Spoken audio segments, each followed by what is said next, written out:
Nobody wanted to be the mountain man's black wife until she saw his gentle heart. The stagecoach wheels kick dust as whispers follow the woman who dared answer his advertisement. The townsfolk watch with cruel amusement, placing bets on how quickly the mountains will break her spirit.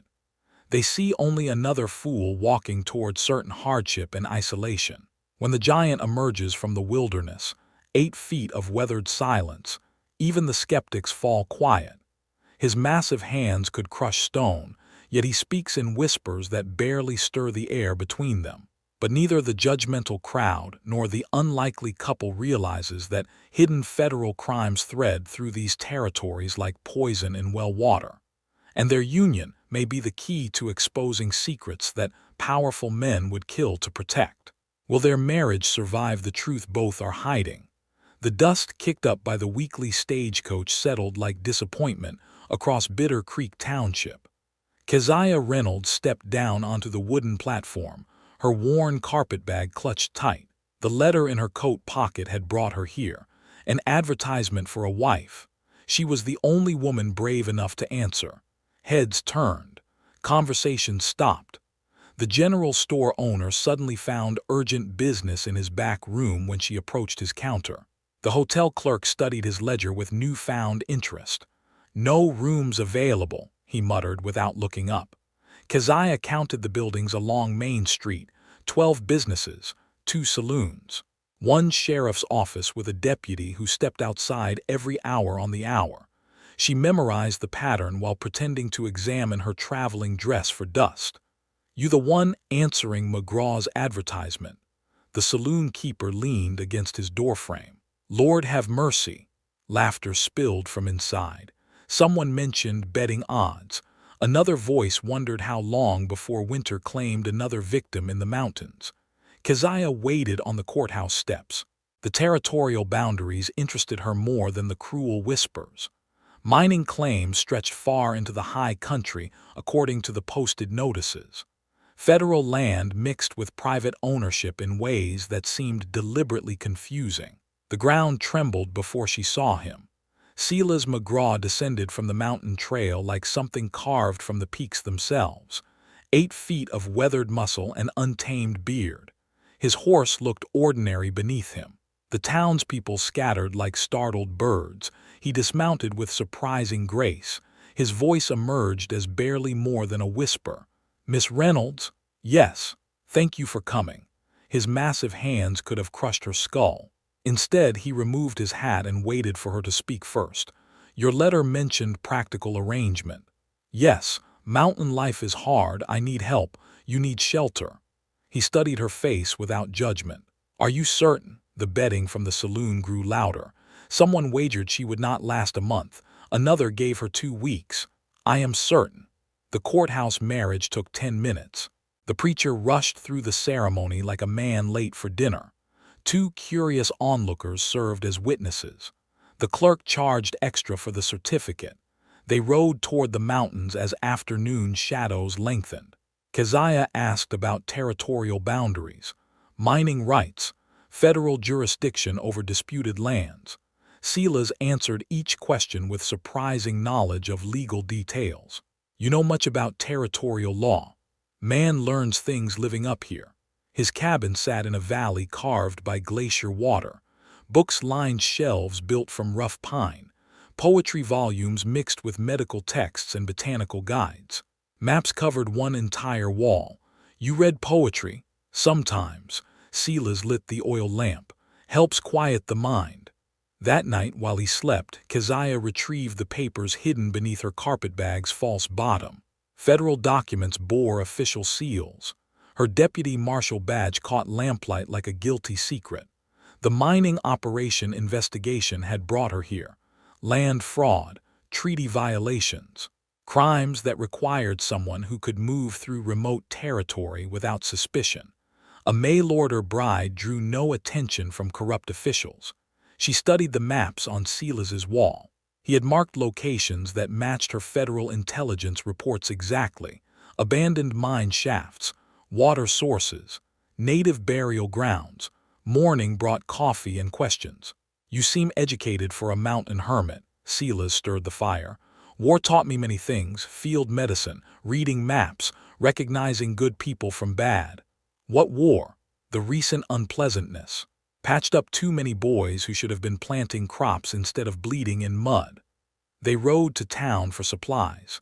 The general store owner served them reluctantly. Prices doubled without explanation. Other customers found reasons to leave quickly. Sheriff Hawkins intercepted them outside. "McGraw, heard you took a wife." "Yes. Might be wise to keep her close to home. Valley business can get complicated for outsiders." The warning carried weight beyond its words. Keziah noted how the sheriff's eyes lingered on her, how he positioned himself between them and the territorial courthouse. "What kind of business?" she asked. "Mining claims, water rights, things that require local knowledge." Back at the cabin, Silas chopped wood with mechanical precision. Each swing revealed controlled strength. Surgical precision from a man who appeared brutish. The sheriff seemed concerned about us. Hawkins worries about many things, such as questions that might upset profitable arrangements. That evening, Keziah coded a message for the mail rider. Federal backup remained weeks away due to early snow in the high passes. She would have to gather evidence alone. Silas read Whitman by firelight. His voice transformed the crude cabin into something civilized. "You surprise me daily." "How so?" "A gentle giant who quotes poetry and understands federal law." Something flickered in his eyes. Recognition, perhaps, or suspicion. "What brings an educated woman to answer a stranger's advertisement?" "Practical needs, safety, survival." "Nothing else?" The question hung between them like smoke from the dying fire. Outside, wind carried sounds from the valley below. Machinery that should not exist in wilderness. Voices where none should gather. "What do you hear at night?" she asked. "Many things, most better left undisturbed." They were both lying, both hiding truths that could destroy their fragile arrangement. But in the growing shadows of their small cabin, surrounded by evidence of crimes neither had yet acknowledged, deception felt like the only honest thing between them. 3 weeks into their marriage, Keziah had mapped every illegal mining operation in the valley. She sketched locations while gathering firewood, counted armed guards during trips to the creek, documented everything in coded notes hidden beneath loose floorboards. Silas disappeared each morning before dawn. He claimed to check trap lines. His boots returned caked with different soil each day: valley mud, mountain clay, sometimes sand from the river bottom where no traps could function. "Successful hunting today?" she asked one evening. "Quiet morning. Game moves differently this season." His eyes held secrets deeper than the mine shafts she had discovered. The machinery sounds grew louder each night. Heavy equipment rolled through darkness on trails that should not exist. Keziah followed the noise to a ridge overlooking Copper Creek. Below, dozens of men worked by torchlight. They carved tunnels into sacred burial mounds. The desecration sickened her. Federal treaties protected this land. Someone with serious political connections had authorized these violations. She photographed the scene with a camera disguised as a jewelry box, evidence for the territorial court, proof that would destroy careers and send men to federal prison. Aldrich Thornton arrived at the cabin the next afternoon. The businessman wore clothes that cost more than most families earned in a year. His carriage bore Denver city markings. 2 armed men flanked him like bookends. "Mrs. McGraw." "A pleasure," Keziah continued hanging laundry. "Mr. Thornton, you know my name, how flattering. Your name appears on most business signs in town." "Indeed it does. I employ half the territory. Provide prosperity where none existed." He stepped closer. "I also protect that prosperity from interference." "I see. Do you?" Some newcomers fail to understand local arrangements. They ask inappropriate questions, show interest in matters beyond their comprehension. His bodyguard shifted position. Hands drifted toward weapon belts. "What sort of questions?" "Mining rights, federal regulations, treaty boundaries." Thornton smiled without warmth. "Topics that might concern a territorial inspector or federal marshal." Keziah met his stare without flinching. I am a mountain man's wife. Nothing more. Of course you are. Silas appeared at the tree line. His massive frame dwarfed the visitors. He carried a rifle with casual familiarity. Thornton. McGraw. Lovely wife you have acquired. She is. I trust you will help her understand valley customs. Some subjects remain private. Some locations stay undisturbed. She understands plenty. The warning hung between them like morning mist. Thornton climbed into his carriage with deliberate slowness. His men followed without removing hands from their weapons. Interesting visitors, Keziah said after they departed. Thornton owns considerable territory, including mineral rights to most federal land. How does one purchase federal mineral rights? Carefully, with proper political connections. That night, Silas studied maps until the oil lamp burned low. He marked locations with red ink, cross-referenced territorial surveys with his personal notes. His movements showed military precision. You were more than a field medic. He glanced up from his calculations. War requires many skills, such as reconnaissance, intelligence gathering, knowing which hills hide enemy positions. Understanding dawned slowly, his mysterious morning absences, his knowledge of territorial law, his military bearing disguised by mountain clothing. You still gather intelligence. Sometimes. For whom? People who value accurate information about treaty violations. They were both federal agents, working the same case from different angles. The realization should have brought relief. Instead, it complicated everything. How long have you suspected? Since you asked about mining rights on our wedding day. No mailord or bride studies territorial law. He closed his maps. How long have you known? Since you quoted specific federal statutes about mineral claims. The admission hung between them like a bridge neither dared cross. Deputy U.S. Marshal Keziah Reynolds, investigating land fraud and treaty violations. Chief Scout Samuel McGraw, retired Army intelligence, still consulting on territorial matters. They sat in silence while the fire died to embers. Outside, the illegal mining operation continued its destruction. Inside, two federal agents pretended to be simple mountain folk. What evidence have you gathered? Keziah retrieved her hidden photographs. Documentation of treaty violations, lists of corrupt officials, financial records linking Thornton to politicians in Denver and Washington. Silas spread his own intelligence across the table. Military surveys showing native burial sites, Army correspondence about missing territorial payments, communication intercepts between Thornton and territorial judges. Combined, this destroys his entire operation and sends him to federal prison for 20 years, if we survive long enough to present it. The next morning brought fresh snow and armed riders. Thornton's men positioned themselves on surrounding ridges. They made no effort to hide. The message was clear. We are trapped. Temporarily. Silas studied the riders through field glasses. Military training showed in his assessment of positions and firepower. Federal backup, 2 weeks away, maybe 3 with this weather. Local law enforcement, compromised. Sheriff Hawkins takes Thornton's money. They prepared for siege conditions. Rationed supplies, planned escape routes through terrain only Silas knew, made coded signals for emergency communication. Do you regret answering my advertisement? Never. The simple word carried weight beyond marriage vows. They had found partnership in deception, professional respect in shared danger, something resembling love in the space between lies. But love would not stop bullets. Respect could not overcome superior numbers. They needed a miracle disguised as federal authority.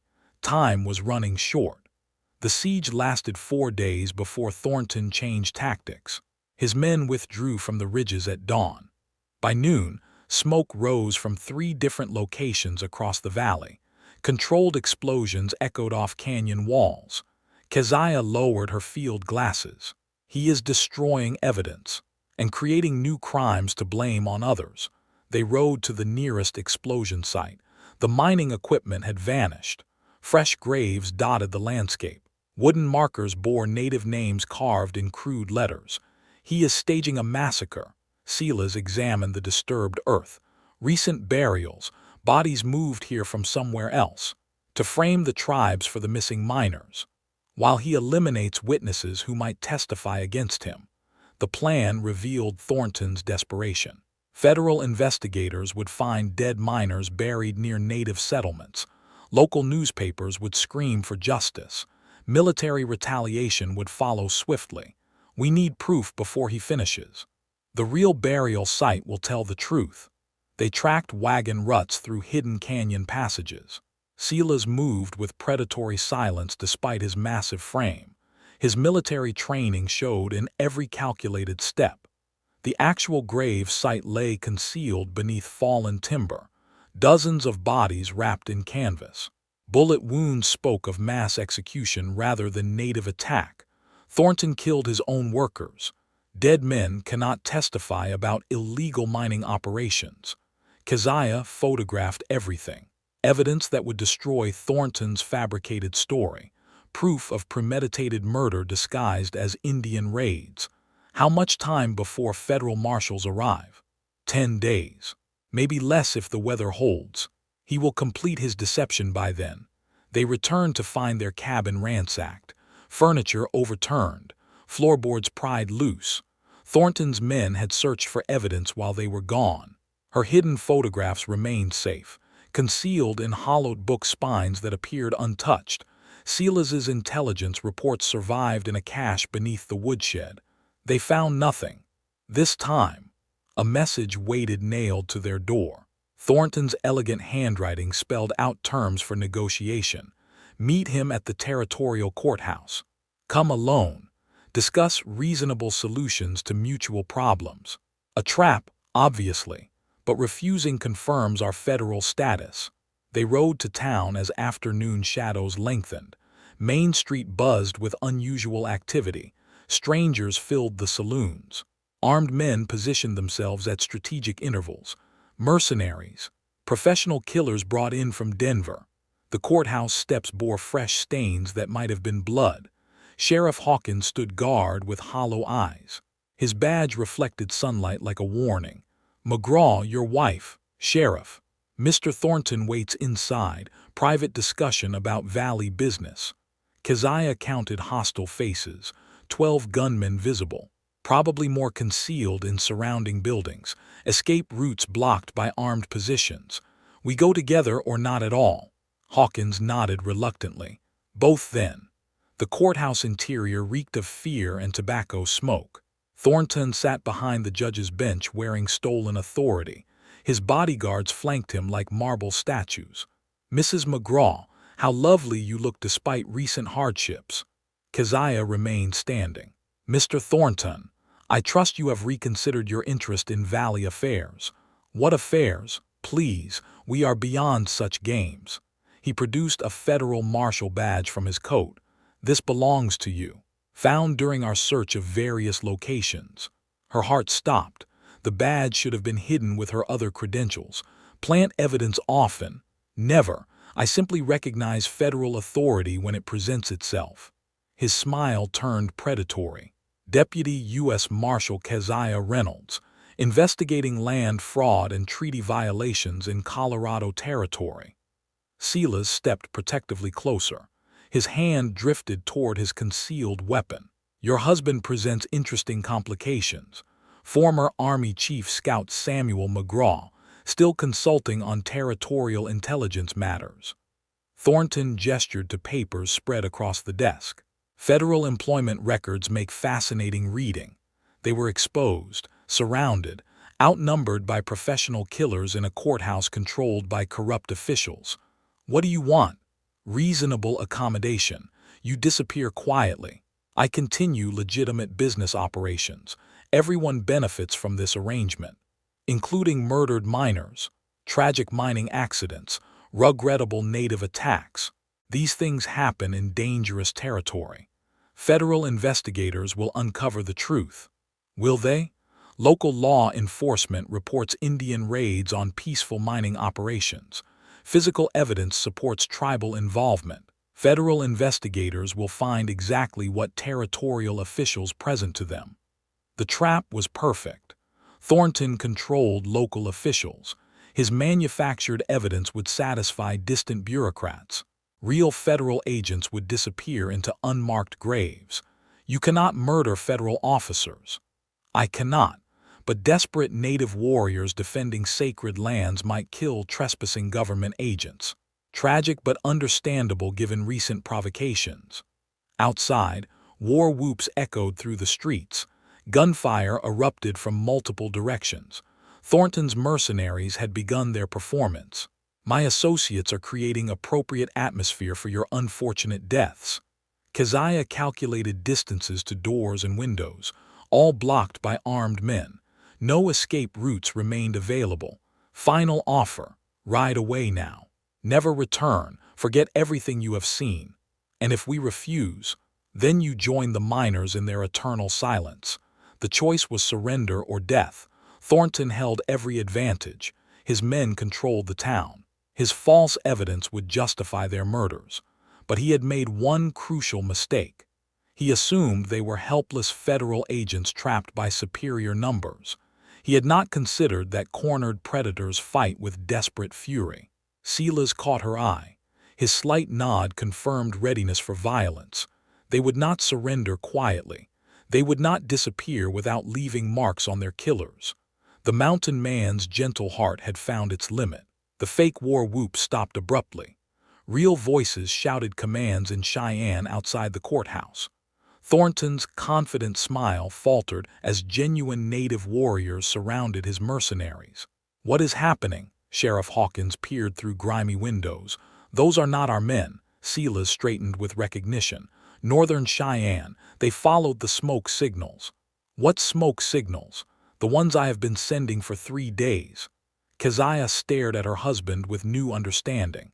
His morning disappearances had not been random scouting. He had been coordinating with tribal allies.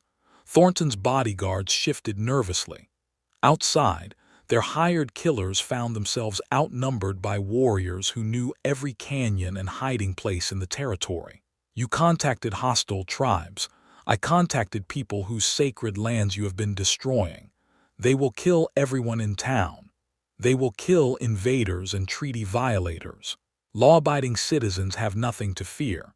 A new voice cut through the tension. Federal authority backed by steel resolve.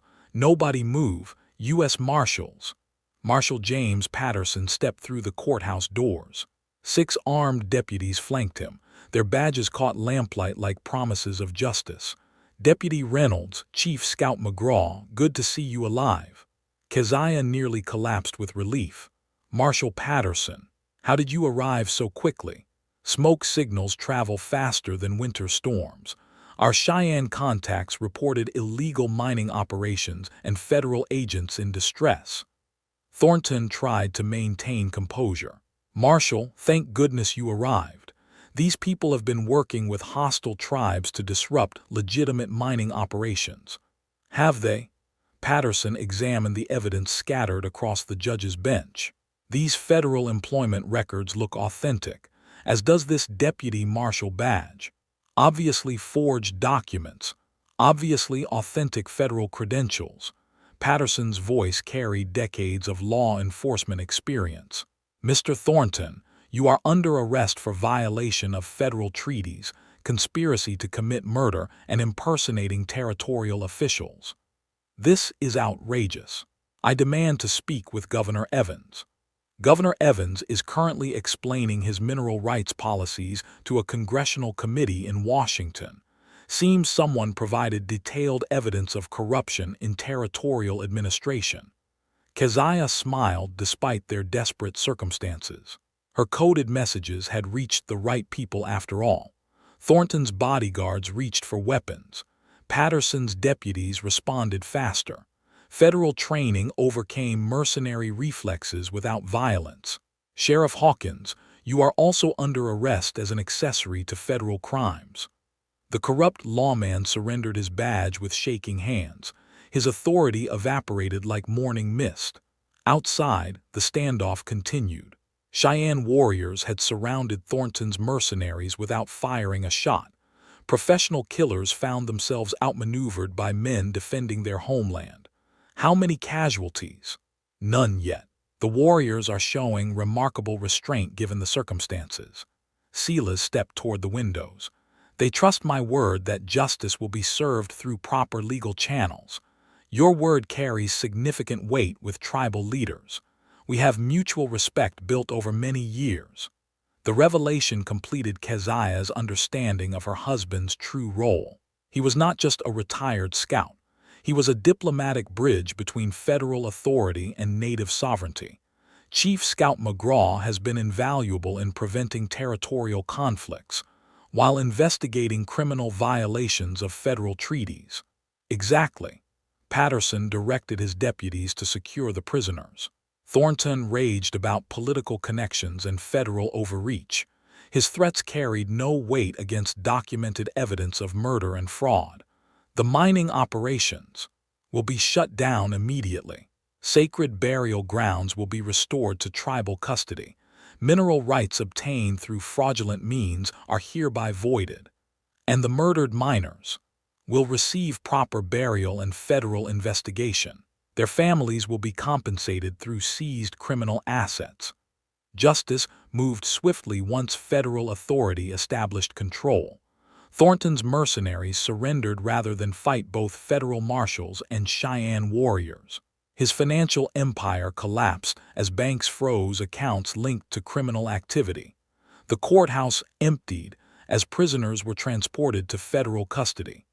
Townspeople emerged cautiously from buildings where they had hidden during the confrontation. Deputy Reynolds, your investigation provided crucial evidence for this operation. Chief Scout McGraw's intelligence proved equally valuable.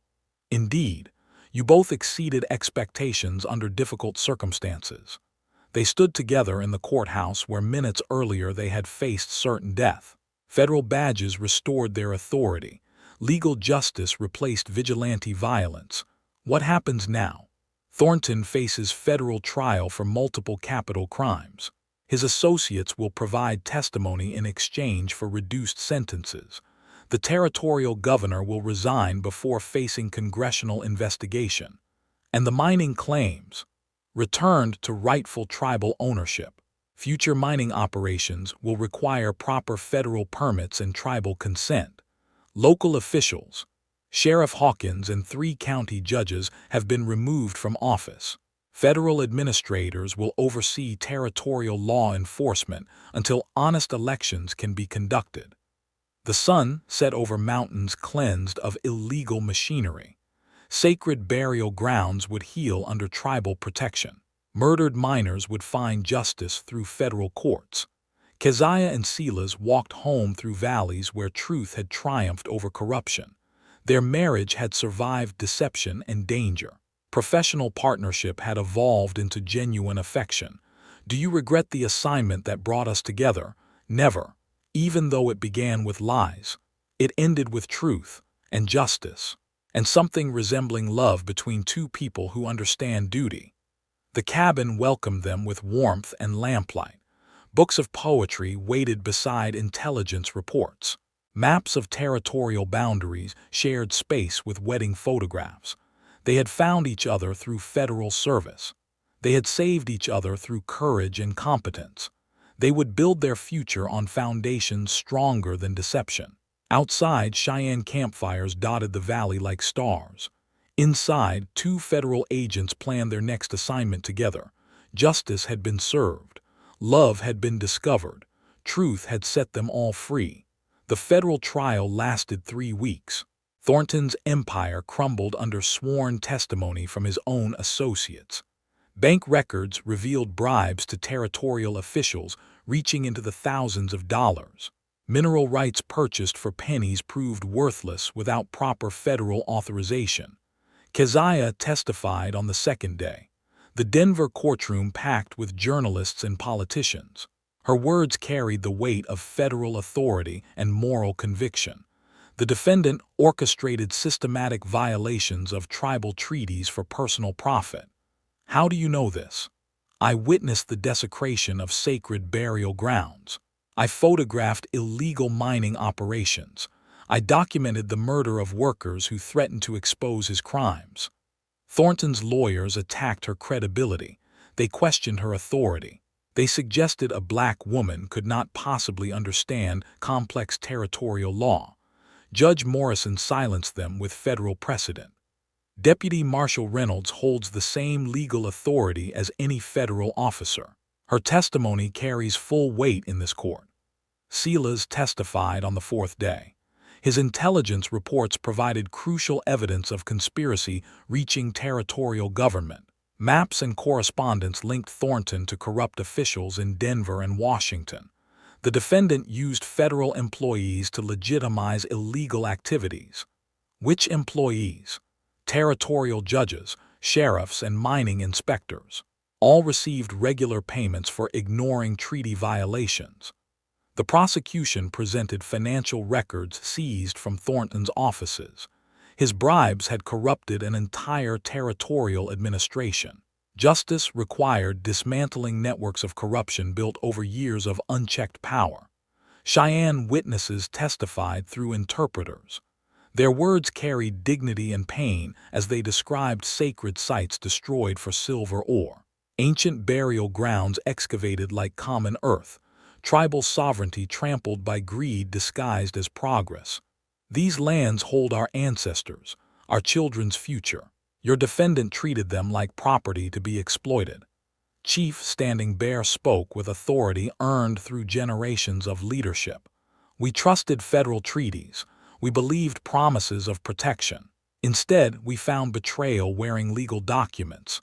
The jury deliberated for 6 hours. Their verdict surprised no one familiar with the evidence. Guilty on all federal charges. Thornton received 25 years in federal prison. His associates received sentences ranging from 5 to 15 years. Seized assets would compensate victims and restore damaged tribal lands.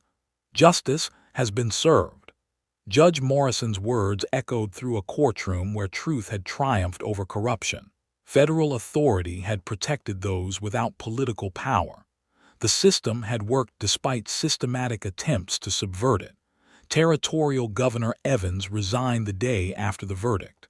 Congressional investigators arrived to examine his mineral rights policies. Federal administrators assumed control of territorial government pending new elections. The mining claims reverted to tribal ownership. Sacred burial grounds received federal protection under expanded treaty provisions. Future mining operations would require tribal consent and environmental oversight. Keziah and Silas returned to Bitter Creek as heroes rather than outcasts. The same townspeople who had scorned their marriage now sought their advice on territorial matters. Respect replaced prejudice through demonstrated competence. Mrs. McGraw, might you help us understand these new federal regulations? The general store owner who had refused her service now treated her as the most important customer in his establishment. Certainly, Mr. Henderson. My family has operated mining claims for 3 generations. We want to ensure full compliance with tribal agreements. Honest mining operations have nothing to fear from federal oversight. She helped families navigate new legal requirements. Proper permits replaced backdoor corruption. Transparent procedures ensured tribal consultation on all mining activities. Silas advised territorial administrators on diplomatic relations with tribal governments. His decades of experience bridged cultural differences that had previously led to conflict. Chief Standing Bear wishes to establish formal trade agreements. What does his council propose? Limited mining operations in exchange for infrastructure improvements. Schools, medical facilities, and roads built to tribal specifications. Can the territorial budget support such arrangements? Seized criminal assets provide substantial funding for legitimate development projects. Partnership replaced exploitation as the foundation for territorial progress. Tribal sovereignty gained federal protection. Economic development proceeded through consent rather than coercion. Marshal Patterson offered them new assignments in other territories facing similar problems. Criminal networks operated across regional boundaries. Federal investigation required experienced agents willing to work undercover. Wyoming Territory reports mineral rights fraud similar to Colorado. Montana has complaints about illegal timber operations on tribal lands. Arizona territorial officials request assistance with border smuggling operations. The work would take them far from their mountain cabin. Federal service demanded sacrifice of personal comfort for public justice. They would face new dangers in unfamiliar territories, but they would face them together. We accept assignment to Wyoming Territory. Excellent. Your cover identities are already prepared. They would pose as cattle ranchers seeking grazing rights. Their marriage provided perfect cover for federal investigation. Criminal networks rarely suspected husband and wife teams of sophisticated law enforcement operations. When do we depart? Next month. Territorial officials expect new settlers by spring. What criminal activity do federal authorities suspect? Fraudulent land sales to Eastern investors. Cattle rustling operations crossing territorial boundaries. Possible violations of federal grazing permits on tribal lands. The pattern repeated across Western territories. Corrupt officials enabled criminal enterprises through legal manipulation. Federal investigation required agents capable of extended undercover operations. Bitter Creek Township organized a farewell celebration. The same community that had bet against their survival now honored their service to territorial justice. Children sang songs about the brave marshal and the gentle giant who brought truth to the mountains. You showed us that courage comes in unexpected forms. That justice requires good people willing to face danger for others. That love can grow from the most unlikely circumstances. They packed their belongings into the same wagon that had brought them to the mountains as strangers. Now they departed as partners in marriage and federal service. Their cabin would remain empty until their return. Books and maps waited for future investigations. Wedding photographs shared space with federal commendations. The mountain trails carried them toward new assignments in distant territories. Behind them, sacred burial grounds healed under federal protection. Ahead lay unknown dangers requiring courage and competence. They rode together toward whatever justice demanded of their partnership. 1 year later, Keziah McGraw stood before the Wyoming Territorial Legislature as the newly appointed federal mining commissioner. The same woman who had been refused service in a general store now regulated mining operations across 3 territories. The Territorial Mining Act requires tribal consultation on all federal land use permits. Legislators who had initially questioned her appointment now listened with respectful attention. Her successful prosecution of the Thornton conspiracy had established her reputation throughout the Western territories. What happens to existing operations that lack proper permits? They have 6 months to comply with federal requirements or face immediate shutdown. Her authority extended beyond territorial boundaries. Federal backing gave her power to override corrupt local officials who had previously enabled illegal operations. Silas managed their consulting business from offices in Cheyenne. Former adversaries now sought his expertise on tribal relations and territorial development. His diplomatic skills prevented conflicts that had historically led to violence. The Northern Cheyenne Council has approved limited grazing rights for the Henderson Cattle Company. Under what conditions? Seasonal access only. Environmental restoration required after each grazing period. Profits shared equally between ranchers and tribal treasury. Partnership replaced exploitation as the foundation for territorial economic development. Tribal sovereignty gained practical recognition through enforceable agreements. Federal oversight ensured compliance from all parties. Their mountain cabin had become headquarters for honest territorial administration. The same maps that once tracked criminal operations now coordinated legitimate development projects. Wedding photographs shared wall space with federal commendations and tribal honors. Children from town visited regularly for reading lessons. Keziah taught federal law alongside basic literacy. Silas shared lessons in territorial history and native cultures. Education replaced ignorance as the foundation for community understanding. Mrs. McGraw, why did people treat you badly when you first arrived? Some people fear what they do not understand. But you are so smart. Intelligence means nothing if people refuse to see it. Prejudice blinds people to truth. How did you change their minds? Through patience, competence, proving my worth through actions rather than arguments. The children represented hope for a better territorial future. They learned respect for all cultures. They understood justice as protection for everyone regardless of background or circumstance. Marshal Patterson visited quarterly to discuss federal law enforcement needs. Their success in Colorado had inspired similar operations throughout the Western Territories. Oregon reports timber fraud involving federal officials. California has complaints about railroad land grants obtained through fraudulent means. New Mexico territorial authorities request assistance with cattle rustling operations crossing international boundaries. The work would never end. Criminal networks adapted to federal enforcement efforts. New schemes replaced old ones. Justice required constant vigilance from dedicated officers willing to sacrifice personal comfort for public service. But they would face these challenges from a position of strength. Their marriage had survived deception and danger. Their partnership combined complementary skills and shared values. Their reputation opened doors previously closed to federal investigation. We accept the Oregon assignment. Excellent. Timber companies there have connections to political figures in Washington. This investigation requires agents capable of working at the highest levels of territorial administration.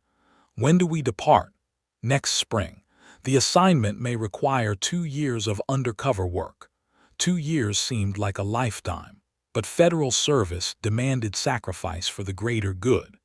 Justice required dedicated officers willing to work wherever criminal networks threatened territorial development. The townspeople of Bitter Creek had learned respect through exposure to competence and dignity. The same general store owner who had refused service now competed for their business. The hotel clerk who claimed no vacancies now reserved their best rooms for federal visits. Mrs. McGraw, might you speak at our church social about territorial law?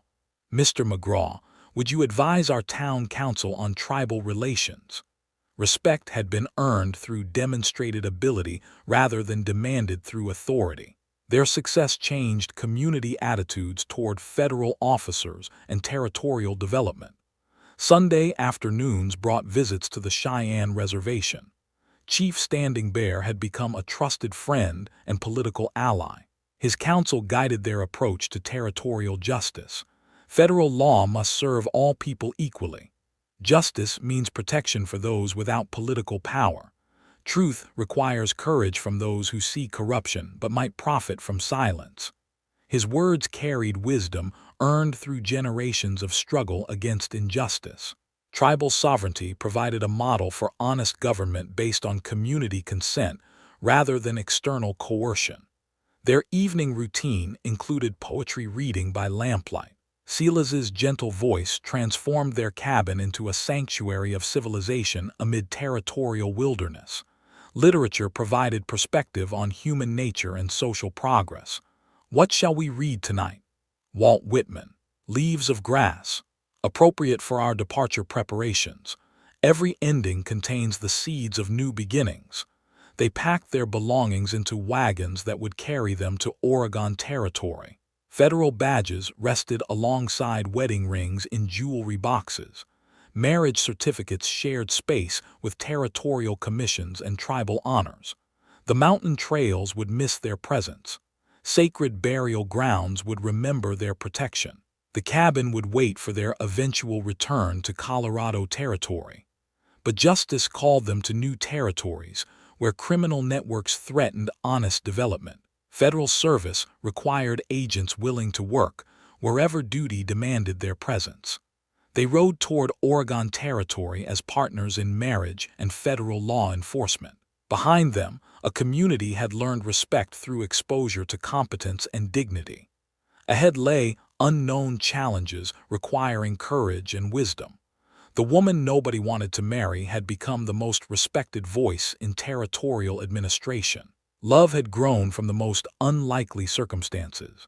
Justice had triumphed through patience and competence rather than force.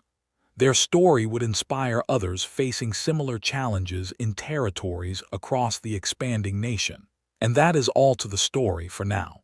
Please let me know where you are tuning in from. Perhaps we will create a story there. Consider liking this video and subscribing to our channel. And if you enjoy our content, click this video on your screen. I promise you it's worth watching. See you tomorrow.